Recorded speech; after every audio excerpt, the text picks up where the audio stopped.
देखिए, मैं ये कहना चाहूँगा कि राज्यपाल महोदय जी की मजबूरी थी कि उनको जो अभिभाषण सरकार ने दिया है उसको पढ़ना है, और सरकार ने भी खुद से ज़्यादा मोदी जी की तारीफ करके नंबर बनाने की कोशिश की है कि हमारे नंबर बने रहें और हम कुर्सी पे बचे रहें।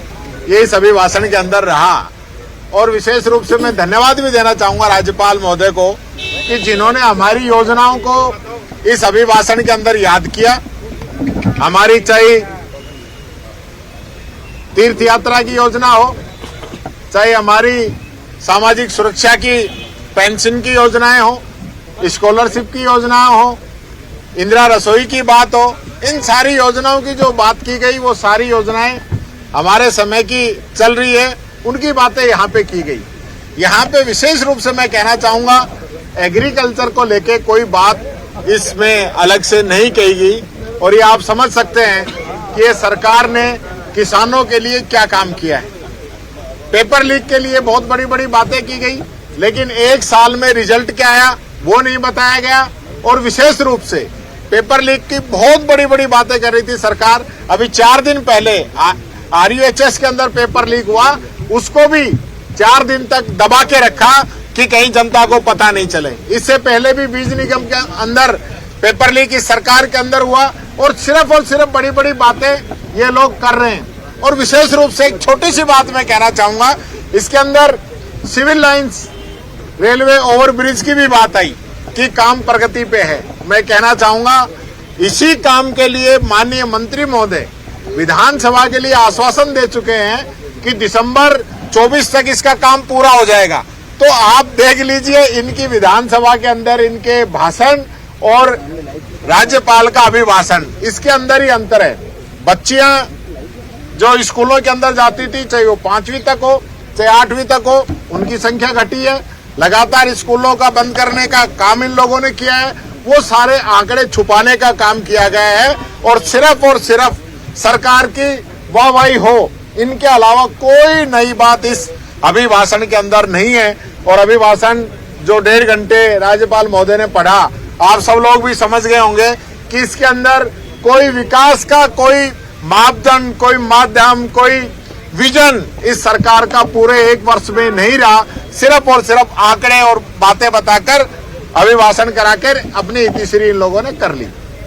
किरोड़ी लाल मीणा जी का एक बयान आया है, वो कह रहे हैं कि पहले तो ये था कि वो विधानसभा में शामिल नहीं होंगे, लेकिन अब वो शामिल हुए और कहा कि जो मुद्दे उठाए थे उस पर कोई काम नहीं हुआ, और हर रोज 7 करोड़ की बजरी जो है वो निकल रही है बिसलपुर से। देखिए, मैं धन्यवाद देता हूं किरोड़ी मीणा जी को कि जो जनता की आवाज को बखूबी से उठा रहे हैं।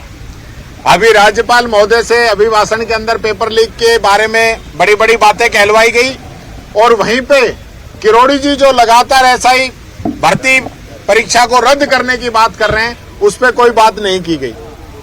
और अब किरोड़ी जी ने आज के लिए छुट्टी नहीं मांगी है, उन्होंने 3 तारीख से छुट्टी मांगी है।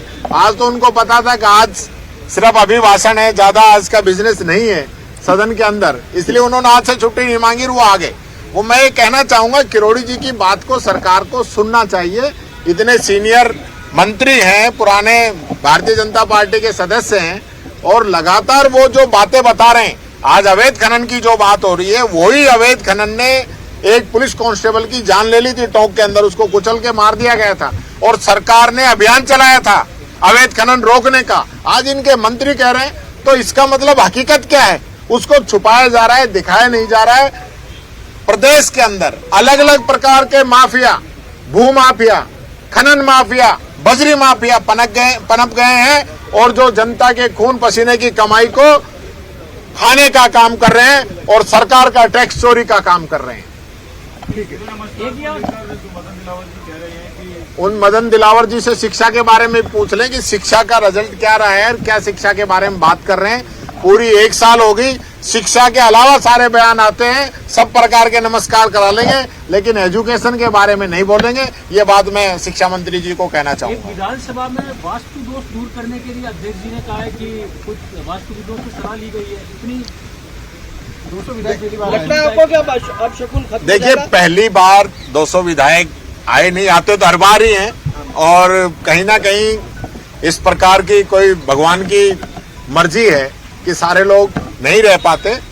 तो निश्चित तौर पर मैं तो यही प्रार्थना करूंगा कि जो सदस्य आए हैं वो पूरे समय रहें, पूरे रहें और वापस से फिर जीत के सदन के अंदर आए। ये जो एक आप इसको धारणा भी कह सकते हैं, लेकिन समय तो देखो सबका निश्चित है। ये कोई तय नहीं है कि यहाँ गया वो जाएगा ही नहीं। जो धरती पर आया उसको जाना है, तो विधानसभा में आ गया चला जाएगा तो कोई बड़ी बात नहीं है। लेकिन बाबाओं की राय ली गई है तो वास्तु अब ये तो देखिए, ये तो बाबाओं का ही मामला है सारा। ये जो राय वास्तु वगैरह कई सालों से मैं देख रहा हूँ, हर बार कोई ना कोई टोटके होते हैं, फिर बात वही की वही रहती है। तो मैं बहुत ज्यादा इन चीजों में पढ़ता नहीं हूँ। मैं तो ये कहना चाहूंगा सब लोग स्वस्थ रहें तो आएंगे सब लोग। आइए साहब। आओ अध्यक्ष जी, कहाँ रुक गए आप?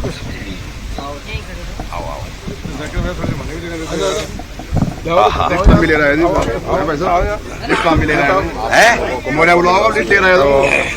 जो प्रमुख जो फोकस किया है सरकार ने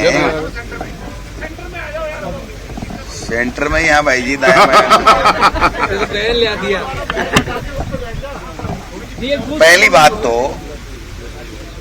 बात तो यह है कि महामहिम के श्रीमुख से जो अभिभाषण और भाषण कराया गया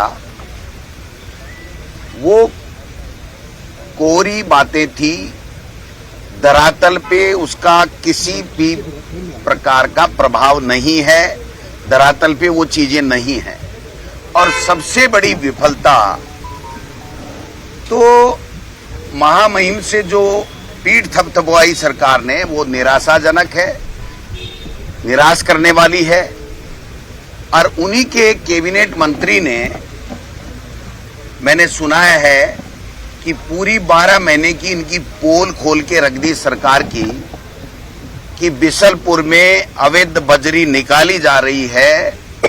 इसका मतलब पूरी सरकार में भ्रष्टाचार व्याप्त है, कोई ठोस अपराधियों पे कार्रवाई नहीं हो रही है, बजरी माफिया, खनन माफिया सारे के सारे हावी हैं और इनमें आपस में भी सामंजस्य नहीं है। जब इस तरह की बात हो तो उसको गुड गवर्नेंस कैसे कह सकते हैं? इसका मतलब गवर्नेंस नाम की कोई चीज है नहीं। पहली बात तो ये। दूसरी, इन्होंने कहा ERCP KPC 1 रुपया दिया नहीं, और जो बांध बनने की बात कर रहे हैं वो कांग्रेस की सरकार के समय, हमारी सरकार के समय में जो 10,000 करोड़ रुपया दिया था उसकी बात कह रहे हैं। वो बांध बन करके नवेरा बांध, शायद क्या है उसका नाम है, नवनेरा बांध बन करके तैयार हो गया। तो इनके समय में न वो स्वीकृति है, न इनके बजट का पैसा है, वो कांग्रेस सरकार का है।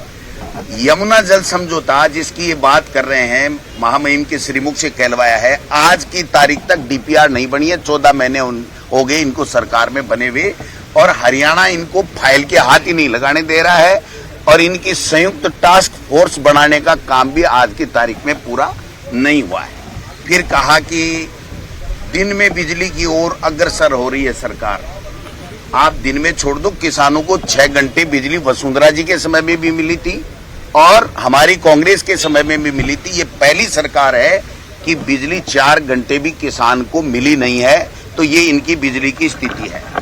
ये पेपर लीक की बड़ी बड़ी बातें कहते हैं, छोटे छोटे पेपर, BSc का पेपर, नीट का पेपर तो चलो केंद्र की बात होगी। मैं इनका बता देता हूं, ये DLED जो होती है उसका 2nd ईयर का पर्चा इनका लीक हो गया और इन्होंने टेक्निकल कारण बताते हुए उसको निरस्त करके दोबारा परीक्षाएं कराई हैं। तो ये जब छोटी